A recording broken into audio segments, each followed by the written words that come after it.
What is happening, everybody? James Hancock here. I'm back to offer my spoiler-free review for Robert Eggers' absolutely staggering remake of Nosferatu, coming to theaters on Christmas Day, and many thanks to Ronald Meyer for getting me into a press screening earlier this week. But nothing says Merry Christmas quite like watching a big, giant, prestigious gothic horror film featuring an ancient undead creature going on a murderous rampage. But then again, there are a lot of people out there where the holidays represent stress and expense and travel and hangovers, and my hope, like fingers crossed, Nosferatu is going to be the perfect antidote to those people who experience the holiday blues. Like, if you're driving in your car and you hear that goddamn Mariah Carey Christmas song for the 10 millionth time, and you just want to shoot your stereo then and there, Nosferatu is absolutely going to be the movie for you. And as you can tell from my t-shirt, I have a lingering obsession or preoccupation with Nosferatu. I absolutely love F.W. Murnau's 1922 original. I love Werner Herzog's 1979 remake. And if you want to hear me speak at length about both, I'll include a link to my little Nosferatu double feature video, which I did earlier this year. But as I'm sure many of you already know, the original Nosferatu is kind of an illegal adaptation of Bram Stoker's Dracula, where they made substantial changes to the book, but that was not enough for Bram Stoker's widow, who sicked her lawyers on the film, and she very nearly succeeded in having the film destroyed, if not for the tireless efforts of a few fans and film collectors, and luckily the movie survives to the present day. It is one of the most beloved films ever made. It is 102 years old at this point. But what's interesting about Robert Eggers, his interpretation of the material, because he's obsessed with Nosferatu. He even directed a high school play of Nosferatu back in the day. But you can tell he's kind of bringing back in certain ingredients from Bram Stoker's novel that they had to kind of let slide in order for Nosferatu to feel like its own beast back in 1922. So this new film, it's almost like the perfect hybrid between the two worlds. And in the credits for the film, it credits both Bram Stoker's novel as well as Murnau's film as serving as the inspiration for Robert Eggers' adaptation. But also, Robert Eggers is absolutely putting his own fingerprints on the story. And if you love the movies of Robert Eggers, I won't say this movie's made in his signature style, because I feel like his signature style is still evolving and changing. He's only made 4 movies, and they're all very interesting in their own way. But each one shows, like, giant leaps forward in terms of his mastery of the visual language of telling stories with the movie camera. But it is unmistakably a Robert Eggers movie, and I think it's a strong contender for his most impressive movie yet.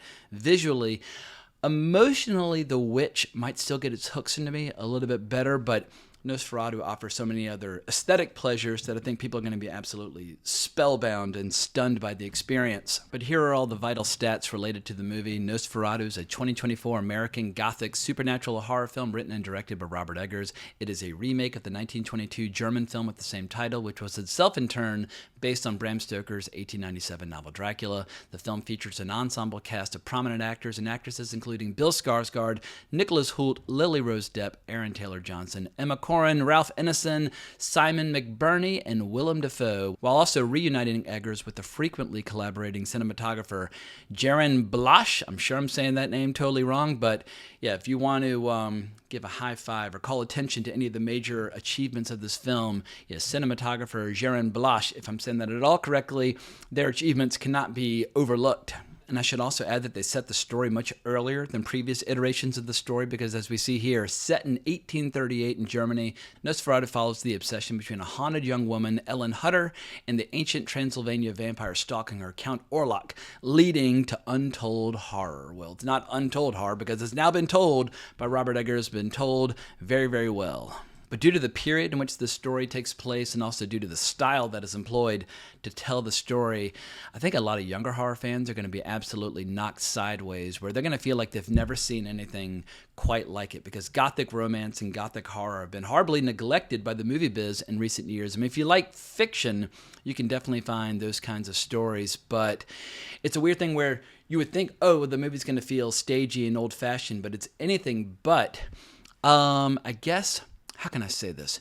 For a horror fan who has not seen any great gothic horror, when they watch this movie, I imagine they're going to be about as thunderstruck as those people when they saw Mad Max Fury Road for the first time back in 2015. It's like the horror equivalent of Mad Max Fury Road in terms of telling the story in the biggest, boldest visual way humanly possible.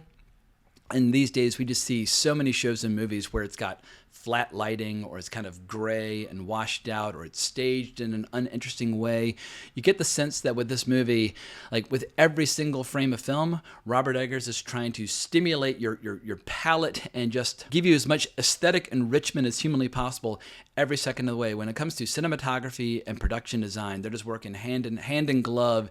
And it makes sense because Robert Eggers got to start as a production designer. He knows how to make a movie look fantastic visually, but it's not enough just to have great lighting. The production design, the art directing, the lighting, and the camera movements, and the way you're framing your shots, they all have to work together to create an overall seamless whole. And yeah, holy shit. I think Robert Eggers is rapidly turning into one of the most interesting young directors, or younger directors. He's 41 years old at this point, but one of the most interesting younger directors working within the studio system. This is a Focus Features movie, which is part of Universal.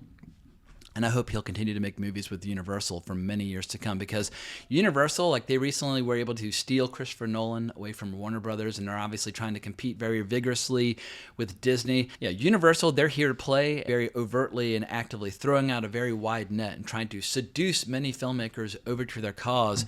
But I hope Robert Eggers will make a home at Universal and make many movies over the next few decades, because I think he has all the talent in the world. The question now is, when will he deliver just a massive hit? Because as much as I enjoyed the movie, I'm a little skeptical about its potential crossover appeal. Like, I feel like horror fans are going to love it. I feel like Robert Eggers fans are going to love it. There'll be a lot of cinephiles who love it. But also within like the cinephile community, there are a lot of people that just don't like horror movies. They don't believe you when they say that you enjoy watching people getting their throats ripped out and their spines torn out. But I absolutely love horror movies. I would love it if this movie made a couple $100 million.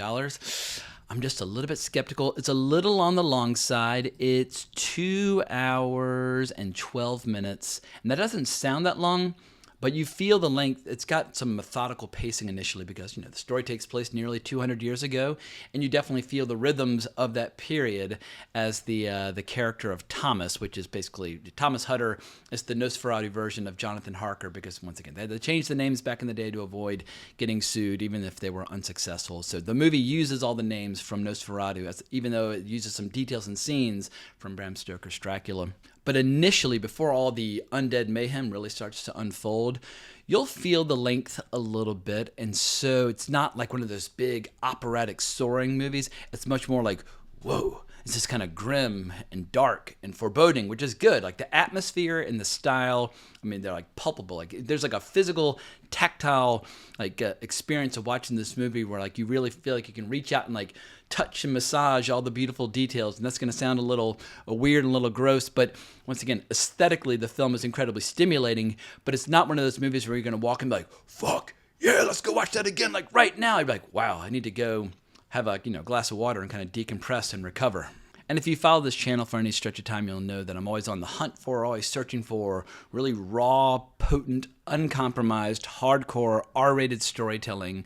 And on that front, Nosferatu absolutely delivers. It pulls zero punches when it comes to depicting Count Orlok and the manner in which he feeds upon the living, because this is not one of those romantic portrayals where you see Bela Lugosi or Christopher Lee looking very suave and handsome and kind of luring women over and then almost like making love to them as they feed upon them. This is a little bit more animalistic, a little bit more grotesque. Like Bill Skarsgård, his interpretation of Count Orlok, it's a little bit like the look and accent of Gary Oldman's Dracula from the Francis Ford Coppola film from 1992, mixed with Max Schreck from 1922, but it's almost like the two of them had a baby and raised it on steroids in a cage, because he's just like this big, giant, hulking monstrosity that looks like he could grab a bull and just rip him in two with his bare hands.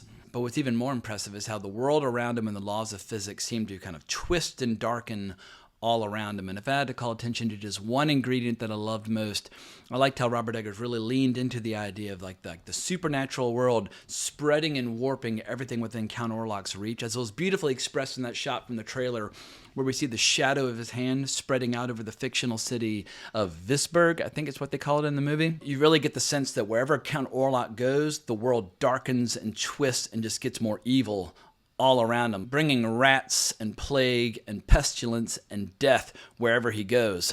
Everything about the movie just feels like the perfect showcase for everything that Robert Eggers has learned so far as both a production designer and now a director.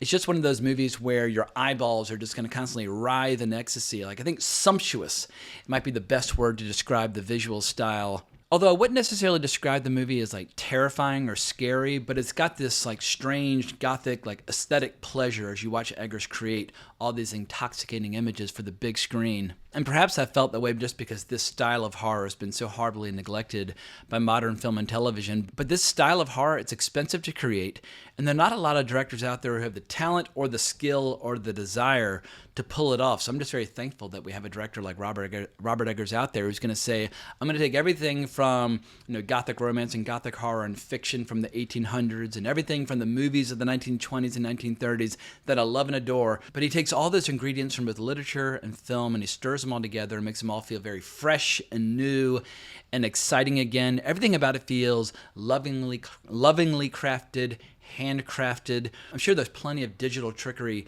throughout the movie, but it feels like one of those movies where, when possible, Robert Eggers tries to capture all of his effects and all of his drama and all of his lighting and atmosphere in camera. He's creating the atmosphere on the set and recording it as opposed to trying to fix it in post. I feel like fixing it in post is a plague on modern movies and modern television, and it makes them all feel very digital and disposable and very forgettable. Everything about this movie feels like it was made with absolute love and reverence for the material and what has come before, but also at the same time trying to make it feel like a Robert Eggers film. But obviously he's not a one-man show. He's got an interesting cast for this film as well. But I've been going quite a bit at this point without saying anything negative about this movie. Let me offer one criticism just so you don't think that like somebody handed me a $100 bill as I came out of the theater, because I think Aaron Taylor Johnson, who I do like as an actor, man, starting in Kick-Ass and working forward, I've always liked Aaron Taylor Johnson, or usually I like Aaron Taylor Johnson.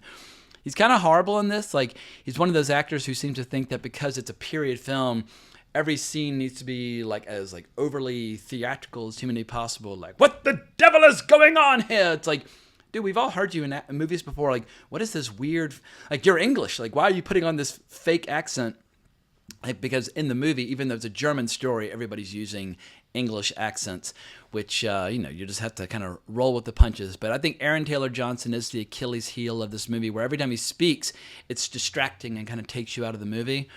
But Lily Rose Depp, I liked her quite a bit as Ellen Hutter, who's basically the Mina Harker character, but she's Ellen Hutter because that's what she was called in the Murnau film.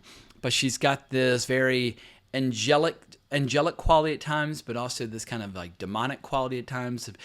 I don't want to give anything away, but let's just say her relationship with Count Orlok is very complex and overtly sexual at times, and maybe this movie could have been a little bit more sexual, but I feel like at a time where Hollywood isn't sexual at all, it was refreshing to see that Nosferatu recognizes that when a vampire is feeding upon a beautiful woman, it's okay to have a little titillation in the scene to offer some additional stimulation for those people who find Lily Rose Depp very lovely to gaze upon. And I haven't seen a ton of movies with Lily Rose Depp, but I have a feeling this movie is going to be a major calling card for her moving forward, because when she's on the screen, you can't take her eyes off of her. But Nicholas Hoult, or Holt, I never quite know the correct pronunciation of his last name. I think it's Hoult. He's awesome in this. Obviously, he's been doing movies now for 20 years. He's a true veteran, a true pro. And sometimes he's better than others, but there are huge chunks of this movie where he's like carrying the entire film on his shoulders, where it's just him, exploring castles or exploring the countryside of Transylvania. And if you don't have an actor who can command your interest and attention, well, then the whole movie would just fall apart. So I feel like Nicholas Hoult as a leading man, he's fantastic. Let's put it this way. If you compare him to Keanu Reeves and Bram Stoker's Dracula from 1992, well, you're not even fighting fair. I mean, I love Bram Stoker's Dracula. I've seen it countless times, but that movie's Achilles heel is by far, well, that movie's got a few glaring weaknesses, but also many incredible strengths. But oh my God, Keanu Reeves. That might be the worst performance in movie history in that movie. So if you want to wash the taste of that performance of Jonathan Harker out of your mouth, watch Nicholas Hoult as Thomas Hutter, and I think you'll be very impressed. But now that I think about it, my two favorite performances might be Willem Dafoe and Ralph Ineson as the professor and the doctor involved in the story. You got Willem Dafoe as Professor Professor Albin Eberhard von Franz, and Ralph Ineson as Dr. Wilhelm Siever. And they're incredible, and I love how, in spite of the fact that the movie's set in 1838, they're constantly saying, like, oh, we're using, like, the best of modern medicine and blah, blah, blah, where you basically have these hospitals that look like medieval dungeons with, like, people being subjected to the most horrible treatments imaginable as this horrible plague starts to just absolutely just, like, run riot throughout the city. It's just, it's truly grotesque. And I feel like during all the plague sequences, that's where you can see that Robert Eggers also has a lot of love and affection for the Werner Herzog interpretation of Nosferatu. Because I feel like Werner Herzog's version of Nosferatu has some really cool ingredients, and obviously Murnau's version of Nosferatu has some very cool ingredients. But I feel like when it came to pestilence, plague, rats, etc., and people just, like, dying in droves and their bodies being burned in the street, that's where Herzog's film really managed to shine. But Ralph Ineson and Willem Dafoe, they're just like these great, like, mad scientists that are trying to aid and assist in the destruction of Count Orlok. And it's absolutely delightful. I think that's where you can really feel the influence of Bram Stoker's Dracula on the film over previous versions of Nosferatu, because you really get the sense that, like, this is a team effort of, like, 4 or 5 individuals that are trying to destroy this ancient evil before it manages to completely corrupt and destroy their entire city. But Simon McBurney is incredible as well. They call him Air Canuck. I always thought it was just Knock, because that's how I'd pronounce it in English. But Knock is a character from the 1922 Nosferatu who's loosely based on Renfield. And he is awesome in this. I mean, he just leans into the insanity, like when he's, like, sitting in his cell, and chewing on animals and that sort of thing. You can tell he's having so much goddamn fun, and just like, he's just wrapping his arms around all the delicious contours of playing, like, a complete and total madman who's obsessed with and worships this ancient evil. And that's where all the ingredients of the occult really come into play. And if you watch that original Murnau film, there's a lot of ingredients about the occult. For whatever reason, like, Germans in the 1920s had a heavy preoccupation with the occult. And that's what's cool, is how this movie, like, if you like the occult, the 1922 film is more interesting. If you like disease and pestilence, the 1979 film is more interesting. But this movie, it's like, you know what? We're going to take all of it and bring it all into this movie. Everything you love about previous iterations of Nosferatu, it's all here with the volume absolutely dialed up to 11. But it helps when you have actors that are so invested, like Simon McBurney, who are like, wherever you want to take your story, no matter how dark and insane it gets, I'm there and I'm game and I'm ready to throw down. But I should also mention that this movie really leans into the Slavic folklore ingredients that basically inspired all these stories. In the first place, I took a class at the University of Virginia. It was a Slavic folklore class, but we basically just sat around watching vampire movies. It was like, the perfect class for me, but I managed to retain some of what I learned. But there's a dash of Slavic folklore, especially in the early part of the movie, as Thomas Hutter's traveling to Count Orlok's castle, where it's a reminder of the myths and legends and superstitions and beliefs that kind of fueled all these incredible stories about vampires in the 1800s, which in turn inspired all the plays and movies of the 20th century. It's all connected, and so it really just feels like this orgy or this feast or this giant buffet of anything and everything you've ever loved about vampires. Maybe the only thing that it's missing is the kind of like the sexiness of vampire movies. Like Lily Rose Depp is very sexy in this movie, but like some people, when they're watching a show like True Blood, it's basically just like a romance novel or softcore porn with a little dash of vampires kind of thrown in for good measure. There are some people who just watch vampire movies and shows as like some sort of like kinky sex fantasy. Those people, that itch won't necessarily be scratched by Nosferatu, just because Bill Skarsgård's version of the character, he's so physically grotesque. I guess if you love like the monstrous, well then perhaps you might be stimulated in that way by Nosferatu, but a movie cannot be everything to all peoples. In the end, you have to figure out which story you're telling, and it's very clear that Robert Eggers knew precisely which story he wanted to tell. So the only question now is, where should I rank the movie amongst my favorite movies of the year? I have a feeling I'm going to watch this movie for a second time before I make a commitment. I've been working on a rough draft for my top 10 and all my honorable mentions. The movie is definitely in the top 10, probably in the top 5. But then things get a little more dicey. But it's been a weird year for movies where I've seen dozens of movies that I really like, very few movies that I absolutely love unreservedly. So it'll be in contention, it'll be in the conversation, but I gotta sit on it, or at least I gotta watch it one more time before I make my final analysis on that front. But I'll probably be posting my video, my top 10 of the year, sometime between Christmas and New Year's, because I still need to see Baby Girl, I still need to see A Complete Unknown. There's still a few more movies out there that I want to see before I commit to my final list. But it's actually a very, very competitive year because there's so few standout, like runaway successes. But like I said, dozens of movies that were pretty solid or pretty good. So yeah, more to come on that in the next few weeks.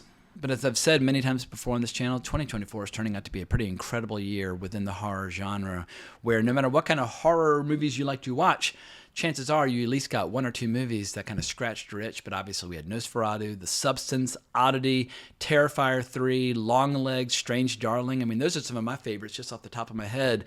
But there are a ton of other horror movies to choose from. So I hope the youngins out there appreciate that. This year is kind of an anomaly. It's very rare where if you love a particular genre where you have so many options to choose from. So live it up, enjoy yourself. But as we saw yesterday, the trailer for 28 Years Later looks pretty goddamn good. Maybe we're entering a period where we're going to start seeing a lot more quote-unquote like prestige horror films. I hate the expression elevated horror because when you hear elevated, you immediately think, oh, well, the movie was made for $2 million and it's designed for like a niche art house crowd. But I feel like prestige implies great production value, like a decent sized budget, big time actors. And so hopefully Nosferatu will usher in a new era of prestigious, beautiful, gothic horror movies. I'm all for it. I feel like we've been deprived of that genre for far too long, so high five to everybody involved with this movie for bringing it back. But I think at this point, I've just talked too long about this movie. I'm talking about as long as the running time of the movie, so it's time to wrap this sucker up. Hope you enjoyed it. Like, subscribe, hit the notification bell. Hope everybody enjoys Nosferatu. Let me know what you think down in the comments below, and more to come on this movie in a few weeks when I do my top 10 list for the year. But thanks so much for watching. I really appreciate it. But more importantly, as always, onwards and upwards.